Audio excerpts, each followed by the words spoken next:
మెన్లో కూడా fitness levels maintain చేసుకోవాలి అనే అవేర్నెస్ బాగా ఎక్కువగా పెరుగుతోంది. మరి దానికోసం ప్రోటీన్స్ అవి ఎక్కువగా తీసుకోవటం, ఇంటెన్స్ ఎక్సర్సైజెస్, అలాగే స్టీరాయిడ్స్ తీసుకోవటం అనేది కూడా చాలా కామన్గా చూస్తున్నాం.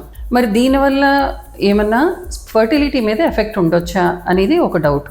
యూజువల్గా ఏంటంటే ఈ స్టీరాయిడ్స్ అవి తీసుకోవటం వల్ల స్పర్మ్ కౌంట్, మొటిలిటీ, అలాగే సెమెన్ వాల్యూమ్లో చాలా వరకు మార్పులు ఉండొచ్చు. ఇంతకుముందు కాలంలో టెస్టోస్టిరాన్ మెడికేషన్ స్పర్మ్ కౌంట్కి ఇంప్రూవ్ అవడానికి ఇచ్చేవాళ్ళు.